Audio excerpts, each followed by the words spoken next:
오늘 우리에게 주신 말씀은 신명기 30장 1절부터 10절입니다. 찾으신 후 저와 여러분이 한 절씩 교독하신 후에 마지막 절은 다 함께 합독하시겠습니다. 신명기 30장 1절에서 10절입니다. 저가 가진 성경으로는 구약 308쪽이 되겠습니다. 내가 내게 진술한 모든 복과 저주가 내게 임함으로 네가 내 하나님 여호와로부터 쫓겨간 모든 나라 가운데서 이 일이 마음에서 기억이 나거든. 너와 내 자손이 내 하나님 여호와께로 돌아와 내가 오늘 내게 명령할 것을 온전히 따라 마음을 다하고 뜻을 다하여 여호와의 말씀을 청종하면 내 하나님 여호와께서 마음을 돌이키시고 너를 긍휼히 여기사 포로에서 돌아오게 하시되 내 하나님 여호와께서 흩으신 그 모든 백성 중에서 너를 모으시리니 내 쫓겨간 자들이 하늘가에 있을지라도 내 하나님 여호와께서 거기서 너를 모으실 것이며 거기서부터 너를 이끄실 것이라.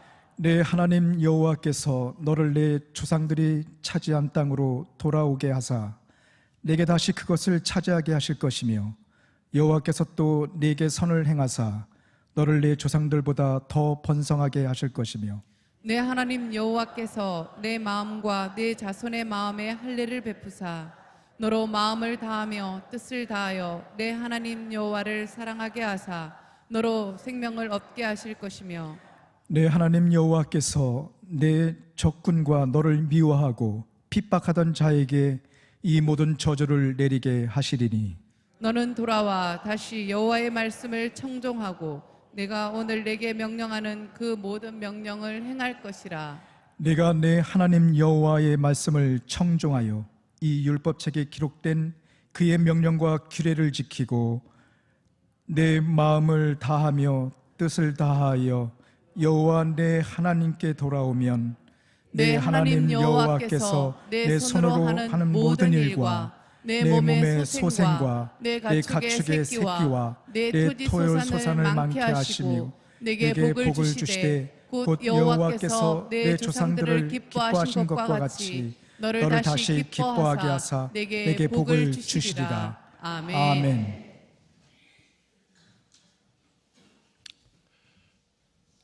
감추어진 일은 우리 하나님 여호와께 속하였거니와 나타난 일은 영원히 우리와 우리 자손에게 속하였나니 이는 우리에게 이 율법의 모든 말씀을 행하게 하려 하심이니라. 제가 지금 여러분과 함께 제가 암송한 축복의 말씀은 언뜻 읽으면은 이게 뭐지? 감추어진 일이 뭐지? 나타난 일은 뭐지? 여러분 자세히 보면은 상반되는 그 단어들로 구성되었습니다. 감추어진 일이 나오더니 나타난 일이 나옵니다.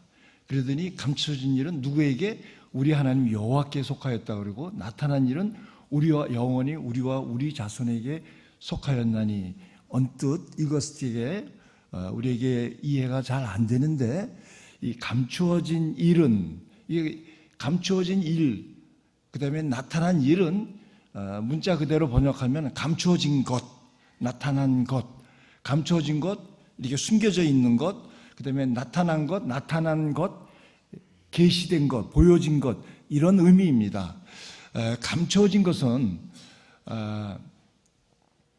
하나님에 속한 것입니다. 즉 앞으로 되어질 일 우리가 알지 못합니다. 하나님의 지혜 가운데 되어진 일, 그다음에 하나님께서 하시는 섭리의 일, 그것은 우리가 알 수 없는 겁니다. 내일 일도 우리가 알 수가 없습니다. 총선날 그 출구조사한 거 뭐 맞는 것도 많이 있었지만은 또 예상과 상당히 많게 그 당락이 바뀐 것도 있고 그렇게 과학적으로 했다는 것도 바로 뒤에 있을 일도 우리가 잘 모릅니다. 그래서 감추어진 일이라는 것은 하나님께서 하시는 일, 미래에 되어질 일, 하나님의 섭리, 우리가 이해할 수 없는 것입니다. 그런 일은 그것을 우리가 이해할 수도 없거니와 그것을 우리가 알려고 할 필요도 없다는 얘기입니다. 그것은 하나님께 속한 것입니다. 그런데 나타난 일은 뭐냐? 하나님께서 우리에게 보여주신 것, 계시된 것, 쉽게 말하면 하나님의 말씀입니다. 여기서 나타난 것은 지금 신명기 29장 제일 마지막 절인데 신명기 1장부터 28, 신명기 전체에서 모세가 이스라엘에게 지금 율법의 말씀을 계시한 것입니다. 즉 말씀, 하나님의 토라 율법을 말하는 겁니다. 나타난 우리에게 주어진 나타난 그런 계시의 말씀은 누구에게 속하느냐? 영원히 우리에게 주신 겁니다. 그리고 우리 자손에게 주어졌다는 것입니다. 그러니까 우리가 알 수 없는 것, 그 하나님이 속한 것을 알려고 애쓸 필요가 없다는 것입니다. 그것을 대하는 데서는 그런 것은 모르는 것은 어떻게 하는 거냐? 하나님을 전적으로 신뢰하고 믿는 것밖에 없습니다. 예. 우리가 이 불안정한 그 소망이 없는 세상에서 세상에 소망을 갖는 것이 아니라 영원한 소망이신 하나님께 소망을 두고 살아가는 겁니다. 하나님을 믿음, 이 불확실한 이 세상에서 세상을 바라보는 것이 아니라 확실하신 하나님께 우리가 믿음을 두고 살아가라는 것이 감추어진 것, 되어질 일, 미래의 일, 하나님께서 하시는 섭리, 그것은 하나님께 속하였으니까 우리가 신뢰하고 하나님을 믿을 수밖에 없습니다. 그렇지만 하나님께서 우리에게 주신 말씀, 그것은 우리에게 영원히 우리와 우리 자손에게 주어졌습니다. 그것은 뭐냐? 그 이유가 목적이 뭐냐? 그런데 그 나타난 계시의 말씀이 영원히 누구에게 우리가 하나님의 말씀을 우리가 가지고 있습니다. 물론 그것은 뭐냐? 그 주어진 목적은 이는 이게 중요합니다. 우리에게 이 율법에 우리에게 주어진 나타난 계시의 하나님의 말씀, 율법의 모든 말씀을 행하려 하려 하심이니라. 그러니까 오늘 우리가 살아가는 데서는 우리가 하나님께 속한 것은 하나님을 신뢰하며 맡기고 우리가 해야 할 걸 하나님의 말씀, 율법을 우리가 행하는 것이 우리가 해야 할 일입니다. 지금 이 귀절은 신명기 29장 29절, 신명기 29장의 마지막 절입니다. 오늘 본문은 그 다음에 말은 나오는 30장 1절부터 10절까지를 봤습니다. 이 말씀을 가지고 시간이 많이 제한되어 있지만은 최대한대로 좀 은혜를 나누고자 합니다.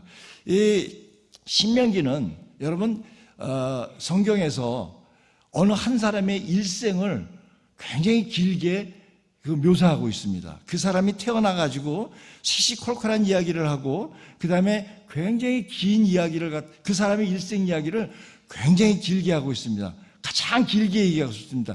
여러분 그 사람이 누군지 아시겠습니까? 모세입니다. 모세는 출애굽기 1장 다음에 2장에 그 레위지파 가운데서 태어납니다. 그 사람이 태어나는 것, 그 인구 말살 정책 가운데서 아주 위태위태하게 태어납니다. 그 사람이 모세가 태어난 얘기가 출애굽기 2장에 나옵니다. 그리고 긴 시간이 제한된 관계로 제 잘못이지만 그래서 제가 다 생각하면은 이 사람 이야기가 출애굽기 2장, 3장에서 하나님의 소명을 받고 출애굽기 40장까지 무려 39장에 나옵니다. 그 다음에 레위기 27장까지 그 모세가 준 그 율법 이야기, 민수기 1장부터 36장, 신명기 1장부터 34장까지가 죽음에까지, 태어나서부터 그 사람의 죽음에까지가 나오는데 그것이 무려 136장입니다. 태어나서 죽을 때까지가 여러분 성경에서 한 사람의 이야기를 136장이라 하는 것은 여기 모세밖에 없습니다. 그런데 여러분 오늘 우리가 보려고 하는 이 신명기는 이 40년 동안 120세까지 이스라엘을 인도하였던 출애굽을 인도하고 광야를 인도하고 이스라엘에게 그 율법을 준 이 위대한 지도자 모세가 죽음을 앞두고 하는 마지막 설교,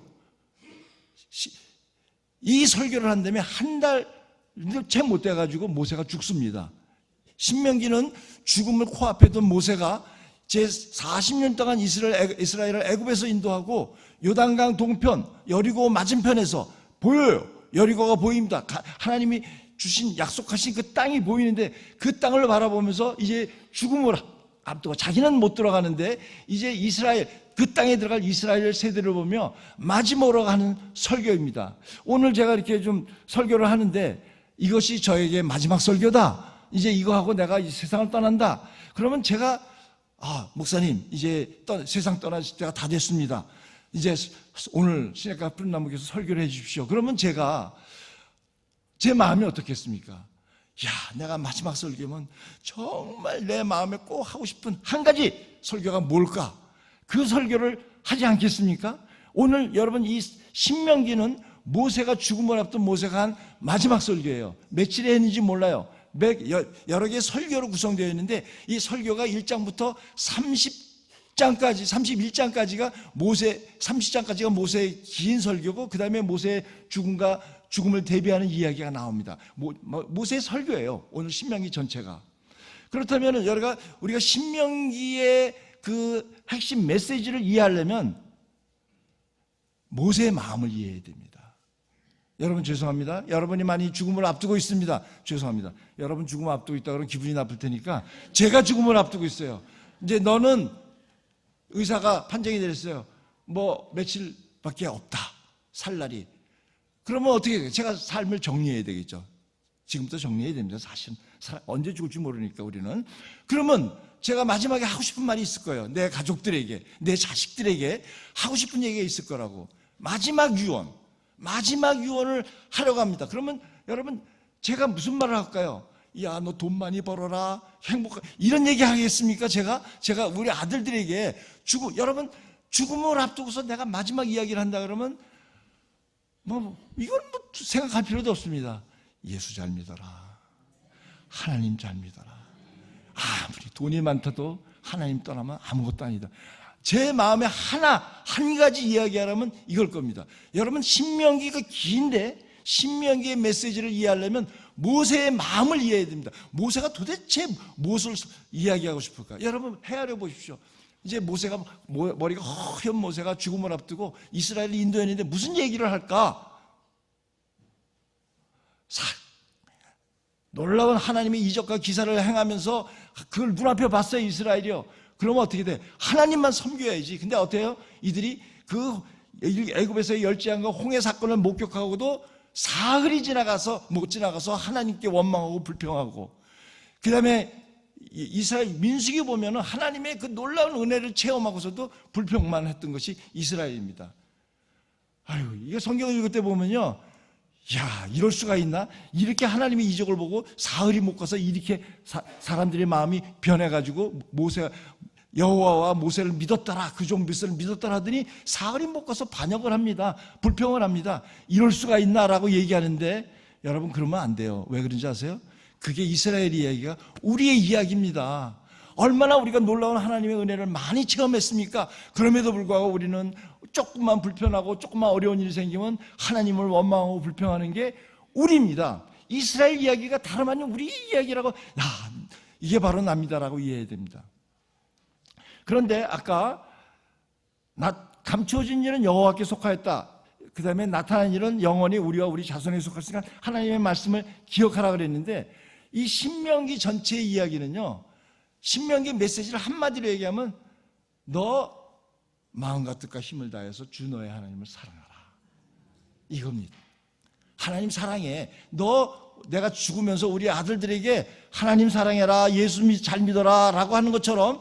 그래서 여러분 신명기에서 가장 중요한 것은 이스라엘 사람들이 쉐마라고 부르는 신명기 6장 4절 5절이에요 근데 5절에 보면은 뭐예요? 여러분 잘 아는 것이죠. 너는 마음을 다하고 뜻을 다하고 힘을 다하여 내 하나님 여호와를 사랑하라. 이게 쉐마라 그래서 이스라엘아 들으라 하면서 여호와는 유일하신 우리 하나님 한 분이시니 너는 하나님 한 분이야. 그러니까 뭐라고? 신명기 핵심은 마음과 뜻과 힘을 다하여 내 하나님 여호와를 사랑하라는 것입니다. 그러는데 이제 모세가 죽음을 두고 있어요. 내가 있을 때도 이들이 안 믿었는데, 불순종했는데 내가 죽은 다음에 이들을 믿을까? 이것이 모세의 걱정입니다. 그래서 모세가 여러분 하나님을 사랑한다는 게 무슨 말씀인지 아세요? 사랑한다는 말은요, 사랑한다는 거는 제가 내 아내를 사랑해, 남자 부부가 나 당신 사랑해, 여자가 남편을 갖다 사랑해라는 것은 감정적으로 예쁘다, 이쁘다, 아이고 쓰다듬고 껴안고 이렇게 같이 잠자고 하는 거, 그게 사랑이죠. 근데 그것만이 사랑이 아닙니다. 단순히 감정적으로 좋아하고 이뻐하고 쓰다듬고, 그것을 넘어서 진정한 사랑이란 뭐냐? 남편을 아내를 배려하고 존중하고 그 상대방 배우자의 말을 갖다가 잘 듣고 존중하는 겁니다. 아니 남편이 나 사랑한다 그러는데 내가 말하면 귓등으로 듣고 아내가 남편의 말을 귓등으로 듣고 콧방귀 치고 무시하고 사랑이 아닙니다. 사랑은 존중입니다. 그 다음에 상대방의 몸을 헤아리는 겁니다. 하나님을 사랑한다는 것은 무엇이냐? 예물을 가지고 교회에 와서 예물을 가지고 뭐 성소에 와서 예배드리고 기도하고 하는 거 좋아요. 그건 나쁘다 하지 말라는 게 아니에요. 그런데 그거 더 넘어서는 겁니다. 하나님을 사랑하면 어떻게 하느냐? 아내를 사랑하면 예뻐하는 거, 그 다음에 그것뿐만이 아니라 어떻게 해야 된다고요? 아내의 마음을 헤아리고 아내의 말을 듣고 기쁘게 하고 하는 건데, 하나님을 사랑한다는 것은 단순히 예배만 드린다는 것이 아니라 우리의 삶 속에서 하나님의 말씀을 순종하는 겁니다. 청정하는 겁니다. 내가 사랑한다 그러고 하나님 사랑합니다, 마음과 뜻과 힘을 다하여 사랑합니다, 그러면 뭐냐? 예배 드리면 끝이 아니에요. 그럴 경우에는 하나님의 말씀을, 신명기에서 사랑하라는 것은 즉각적으로 하나님의 말씀을 순종하는 것과 연결되어 있습니다. 사랑하면 순종해야 되는 겁니다. 그분을 기쁘게 하고 그분의 마음을 헤아리고. 지금 모세가 하는 거 한마디예요. 모세의 설교는 마음과 뜻과 힘을 다하여 주 너의 하나님을 사랑하라. 그래서 어떡하라고? 사랑하니까 어떡하라고? 창세기 신명기 1장부터 30장까지 길게 하나님의 말씀을 얘기하면서 이 말씀을 듣고 순종해라, 순종해라, 청정해라. 너와 내 자손은 하나님의 말씀을 듣고 순종해야 된다는 것을 누누이 설명하고 있습니다. 제 잘못으로 그걸 볼 수가 없어요. 어떻게 해요? 제가 제 잘못으로 지금 여기까지 그걸 봐야 되는데. 그러면서 나오는 게 뭐냐면 신명기 28장, 29장에 보면 너희들이 순종하면 복을 받아. 그러나 불순종하면 하나님이 너희들에게 벌을 줄 거야, 저주를 받을 거야. 뭐 빨리 보겠습니다. 그래서 신명기 28장을 보게 되면 28장 2절부터 잠깐 보겠습니다. 2절을 보면 내가 내 하나님 여호와의 말씀을 청정하면 이 모든 복이 내게 임하여 내게 이르니, 그 다음에 6가지 복이 나옵니다. 내 성읍에서도 복을 받고 들에서도 복을 받을 것이며 내 몸의 자녀와 내 토지와 소산과 내 짐승의 새끼와 소와 양의 새끼가 복을 받을 것이며, 세 번째, 네 번째 복, 내 광주리와 떡반죽의 그릇이 복을 받을 것이며, 5번째, 내가 들어와도 복을 받고, 6번째, 나가도 복을 받으시나. 이거 사실을 봐야 되니까 그냥 이렇게 읽기만 넘어갑니다. 복을 받을 것이다. 그 다음에 보면은 이제 6가지 저주가 나옵니다. 꼭 정반대입니다. 그 다음에 이제 15절부터 보면 내가 만일 내 하나님 여호와의 말씀을 순종하지 아니하여 내가 오늘 내게 명령하는 그의 모든 명령과 규례를 지켜 행하지 아니하면 이 모든 저주가 내게 임하여 내게 이를 것이니, 아까 6개 그대로 반대가 됩니다.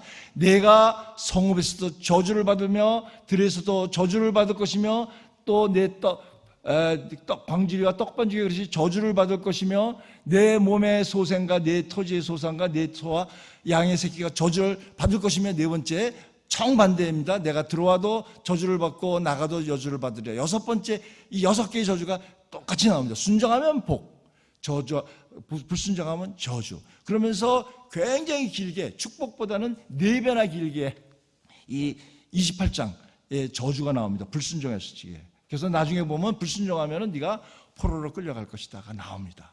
그리고 아까 제가 읽었던 감추어진 것은 여호와께, 29장 맨 마지막 절, 감추어진 것은 여호와께 속하였다. 그 다음에 나타난 것은 영원히 너와 내 자손에게 속하였으니까 너희들이 할 거 뭐냐? 율법을 순종해야 된다는 그 말씀을 하고 있습니다. 그런데 그거 29장 29절 맞은 다음에 오늘 본문 30장입니다. 30장을 보게 되면은 모세가 얘기 안 했어요.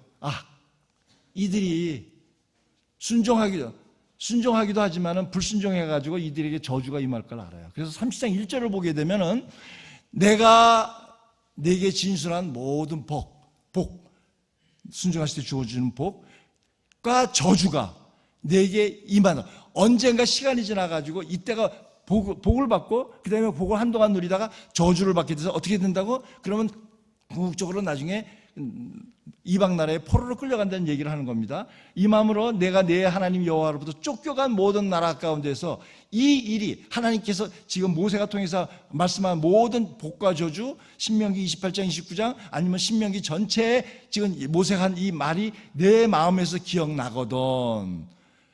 여러분, 포로로 끌려가요. 성경은 절제 그 불순종에서 하나님의 저주임에서 포로로 끌려간 것이 끝이라고 얘기하지 않습니다. 결국 하나님께서는 이들을 갖다가 돌이켜서 포로에서 돌아오게 합니다. 여러분 잘 알죠? 왜? 요새 우리가 새벽기도에서 역대상을 갖다 보고 있습니다. 이게 누구냐? 바벨론 포로에서 돌아온 그들에게 선포한 말씀이 역대기예요. 역대기. 그걸 지금 우리가 읽고 있습니다. 그런데 여기는 그래서 너희들이 포로로 끌려가 가지고 이 여호와로 쫓겨나가서 이 모든 일이 마음에서 기억나거든. 이제 30장 2절 그 다음에 보면 하나님이 끝이 아니라 돌이킨다고 얘기합니다. 너와 내 자손이 내 하나님 여호와께 돌아오는 것은 진정한 회개를 말합니다. 여러분, 돌아오는 거, 회개 첫 번째 돌아오는 겁니다. 탕자가 어떻게 했어요? 집을 떠나서 아버지를 떠났어요. 그 다음에 온갖 고난을 겪은 다음에 어떻게 했죠? 내가 이제 일어나서 내가 아버지께 돌아가리라. 그래서 내가 아버지와 하나님께 내가 죄를 졌습니다. 그래가지고 내가 이제 아버지 아들이라 부름을 갖다가 받지 못하겠습니다 하고 돌이켜서 아버지께로 돌아갑니다. 그때 아버지가 맞아주지 않습니까? 그것처럼 이스라엘이 포로로 끌려갔다가 그들이 돌이켜서 진정으로 회개하고 돌아오되 와서 그건 뭐냐? 그 다음에 하나님의 말씀을 진정하게는 돌아와서 그 다음에 하나님의 말씀을 다시 순종하는 겁니다. 그래서 마음과 뜻을 다하여, 이것이 계속 나옵니다. 마음과 뜻을 다하여 여호와의 말씀을 청정하면 그 다음에 3절부터 3, 4, 5, 6, 7절이 하나님께서 이스라엘에게 다시 회복시키는 은혜가 나옵니다. 3절 여기 보면 내 하나님 여호와께서가 하나님의 이 주어인데 내 하나님 여호와께서 무엇을 할 것인지 하이라이트 되어 있지 않습니까? 이걸 보면서 내 하나님 여호와께서 돌아와서 진정으로 하나님의 말씀을 들으면 하나님께서 다 회복시켜줘요. 내 하나님 여호와께서 마음을 돌이키시고 너를 긍휼히 여기사, 탕자를 받아주시는 아버지처럼 긍휼히 여기사 포로에서 돌아오게 하시되, 다시 한번 내 하나님 여호와께서 흩으신 그 모든 백성 중에서 너를 모으시리라.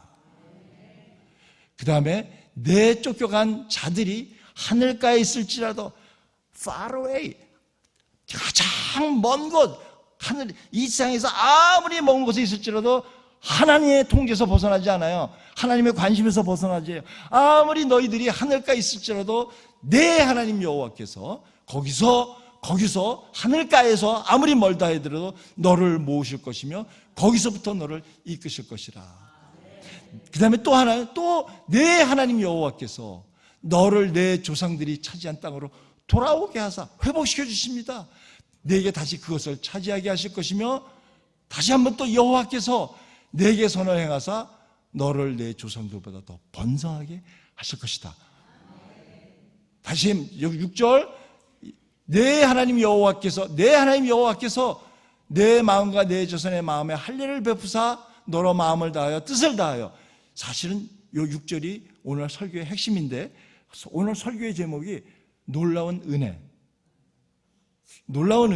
놀라운 은혜고 부제목이 나오는 제목이 마음의 할례를 행하시는 하나님이에요. 여러분, 마음의 할례를 행하시는 굉장히 중요하기 때문에. 그런데 이제 그 6절을 보게 되면은 내 하나님 여호와께서 내 마음과 이스라엘의 마음과 네 자손의 마음에 할례를 베푸사 너로 마음을 다하여 뜻을 다하여 내 하나님 여호와를 사랑하사 너로 생명을 얻게 하실 것이며, 시간은 지나가서 조금 설명하겠습니다. 그 다음에 7절 내 하나님 여호와께서 내 적군과 너를 미워하고 핍박하던 자에게 모든 저주를 내리게 하시리라. 역전이 된다는 상황이 나옵니다. 하나님께서 하신다는 겁니다. 6절 다시 보게 되면은 6절을 보게 되면 내 하나님 여호와께서 내 마음과 내 자손의 마음에 할례를 베푸면서 결과적으로 어떻게 되느냐? 신명기의 주제 마음과 뜻을 다하여 내 하나님 여호와를 사랑하게 하사. 사랑하게 하는 것이 뭐라고요? 마음의 할례를 행하는 겁니다. 할례라는 것은 아브라함 창세기 17장에서 하나님의 언약의 징표로서 몸에다가 흔적을 남겨놓은 겁니다. 이 남자의 성기에 포피를 베는 겁니다. 그래서 너희는 포피를 베어라. 이것이 나와 너희 사이의 언약의 표징이니라. 포피를 벤다는 말이 할례를 받으라 라는 말하고 똑같아요. 그러니까 이 포피라는 건데 이것이 할례가 하나님의 백성의 표지였는데 이 할례라는 것이 감각, 눈에, 아니 귀에, 입에, 마음의 할례를, 우리의 신체 기관에 할례를 행하라는 표현이 여러 번 나타나고 있습니다. 이거는 뭐냐면은 이 포피가 덮고 있으면은 이 무뎌져 갖고 반응을 하지 못하기 때문에 이것을 비유적으로 이 신체 기관이 귀에 할례를 받아야지 우리가 잘 듣지, 할례를 행하지 않은 그 비유적으로 사용되는 겁니다. 할례 받지 못한 귀는 듣지 못해. 입에 할례 받지 못하면 말을 잘 기능을 못해. 마음에 할례가 없으면은 우리가 반응을 하고 하나님 이걸 못한다는 이야기입니다. 그런 겁니다. 그래서 몇 가지만 보겠습니다. 성경 구절 여러 개를 했는데 그 예레미야 6장 10절을 보게 되면은 예레미야 6장 10절을 보면은 내가 건너뛰어 갖고 지금 제가 다 못해 갖고 내가 누구에게 말하면 누구에게 경책하여 듣게 할고 보라. 예레미야가 이스라엘 백성에게 순종하지 듣지 못하는 그 귀가 할례를 받지 못하였으므로 듣지 못하는도다. 귀가 할례를 받지 않기 때문에 기능을 못하는 겁니다. 여호와의 말씀을 그들이 자신들에게 욕으로 여기고 이를 즐겨하지 않는다. 그러니까 귀에 할례를 행하지 않아서 귀가 기능을 못한다는 겁니다. 마음의 할례라는 것은 마음의 할례를 해야지 마음과 뜻과 힘으로 하나님을 사랑한다는 것입니다. 그래서 여러분이 그 할례에 대한 성경 구절을 쭉 보려고 했는데 하나만 보겠습니다. 신약에서도 이 말씀입니다. 사도행전 7장 51절을 보게 되면은 스데반이 순교하기 직전에 순교하기 전에 마지막으로 하는 설교인데 설교의 마지막 부분입니다. 쭉 너희들이 메시아를 죽였도다. 그다음에 마지막 코멘트입니다. 목이 곧고 마음과 귀에 할례를 받지 못한 사람들아. 이스라엘이 마음의 할례를 받지 못하고 귀의 할례를 받지 못했으니까 진정으로 하나님의 말씀을 순종하지 못해요. 귀의 할례를 받으면서 하나님의 말씀을 청종하지 듣지를 못해요. 듣지 못한 사람들아 너희도 너희 조상과 같이 항상 성령을 거스르는도다. 여러분 성경 할례를 쭉 쫙 찾아보면 할례에 관한 것이 마음의 귀의 입의 할례가 성경에 나옵니다. 자, 그러니까 할례를 육신의 할례를 받았지만 마음의 할례를 받지 않으면은 그 무할례가 똑같다. 이것이 로마서 2장에 보면 바울이 길게 얘기하고 있습니다. 이것도 건너뛰어야죠. 예. 자, 근데 할례는 뭐냐? 할례는요, 이 애가 태어났을 때 7일, 8일째 그걸 아이들에게 행하는 겁니다. 그러니까 여러분 어때요? 그 당사자가 나 할례 받을래 해서 할례를 받는 것이 아니라 누구가 부모가 자식에게 행하는 것이 할례입니다. 그러니까 자식은 할례 받는 당사자는 뭐예요? 수동적이에요. 자기의 의지가 아니에요. 이걸 조금 현대적으로 얘기하면 우리 교회에서 헌화식을 합니다. 헌화식을 합니다. 아이가 태어났을 때 나와서 목사님 앞에 교회에서 성도들 앞에서 헌화식을 합니다.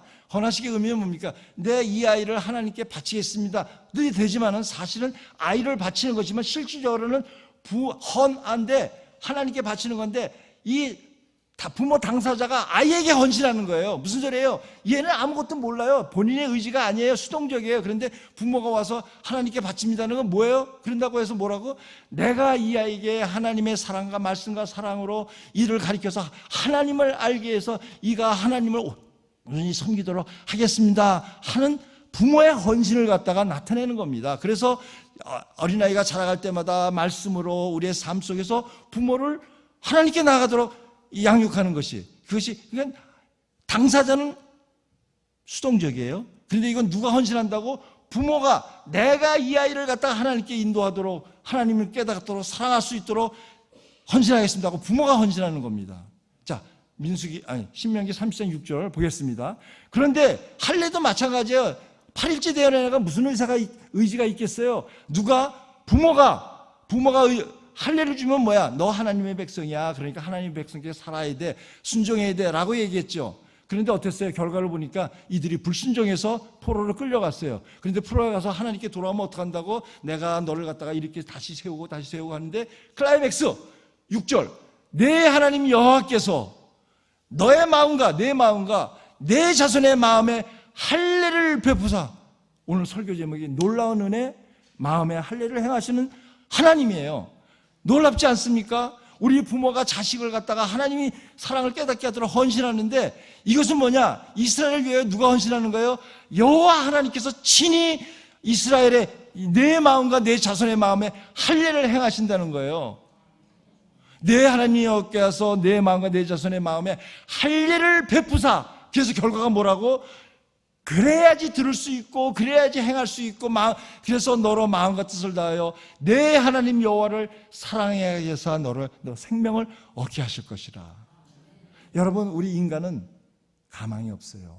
가망이 없어요. 아무리 하나님의 놀라운 그 사랑과 은혜를 보고 기적을 보더라도요, 사흘이 못 가서, 여러분 우리를 돌아보세요. 여러분, 하나님께 감사합니다 그러다가 조금 지나가고 불평하고 원망하고, 하나님 살아 계십니까? 도대체 뭡니까? 인간은 패역합니다. 인간은 소망이 없어요. 오로지 하나님께서 우리에게 하나님을 사랑하고 하나님의 마음과 뜻을 다하여 사랑하는 마음을 주실 때 우리가 하나님을 사랑할 수 있는 것입니다. 저는 제가 잘나서 하나님을 잘 믿는다고 생각했습니다. 착각이었습니다. 나는 내가 잘나서 내 힘으로 하나님을 잘 믿는 줄. 여러분, 하나님 잘 믿죠? 새벽까지 잠도 못 자고 이렇게 와서 하나님을 잘 믿죠? 나 얼마나 신앙이 좋아. 여러분, 착각이에요. 바로 하나님께서 내 마음과 내 자손의 마음에 할례를 베푸사 너로 마음과 뜻을 다하여 너 하나님을 갖다가 율법을 사랑하고 하나님을 사랑하고 하셨다는 것입니다. 신약적인 용어로 보면 성령께서 우리의 마음에 감동을 주고 인도하셔서 하신 것이지, 내가 잘나서 인간은 소망이 없습니다. 그래서 제가 오늘 제목이 놀라운 은혜, Amazing Grace. Amazing Grace. 뭐가 우리의 마음에 할례를 행하신 하나님, 그분이 아니었다면 우리가 설 수가 없는 것입니다. 나의 나 된 것은, 바울이 얘기했듯이 나의 된 것은 다 하나님의 은혜입니다. 오늘 길게 말씀을 나누지 못해서 안타깝습니다. 그래도 많이 지나갔는데 끝까지 계셔 주셔서 감사합니다. 나의 나 된 것은 하나님의 은혜 아니면 우리가 설 수 없습니다. 이제 기도하겠습니다. 기도할 때에 하나님의 은혜를 찬양하겠습니다. 감사하겠습니다. 우리가 불순종하고 패역할 수밖에 없는데, 우리의 자손의 마음에 할례를 베풀어서 마음과 뜻을 다하여 하나님을 사랑하게 하셨습니다. 내가 잘난 게 아닙니다. 우리는 그럴 의지가 없어요. 그런데 하나님께서 우리의 마음에 할례를 두고 성령을 통하여서 하나님의 말씀을 순종하게 하셨습니다. 그 하나님을 찬양하고 감사하고, 뿐만이 아니라 여러분, 유아세례를 주셨든지 자녀에게, 아니면 헌화식을 했든지, 아니면 너무 커서 와서 자녀들이 와서 그러나 헌화식을 못했다 할지라도, 지금이라도 우리 아직 하나님을 모르는 우리의 자녀들이 있습니까? 다음 세대가 있습니까? 그들을 위하여서 정말 부모가 헌신하듯이 하나님이 우리의 마음에 할례를 주고 순종하도록 헌신하셨듯이 우리의 자녀들, 다음 세대를 위하여 우리가 정말 우리가 잘못해서 우리의 자녀들이 하나님을 알지 못합니다 하면서 하나님께 회개하며 정말 하나님을 우리 자녀들을 위하여, 다음 세대를 위하여 헌신하겠다는 기도를 하시기 바라고, 여러 가지 기도 제목이 있었는데 안 떠오르는데, 기도하시면서, 저도 기도하면서 떠오를 때 계속 기도하겠는데, 여러분 주여 3번 부르고 정말 하나님의 은혜에 감사하며 우리가 기도하는, 그리고 국가와 민족을 위하여 또 젊은이들을 위하여 기도하는 저와 여러분 되겠습니다. 기도하겠습니다. 주여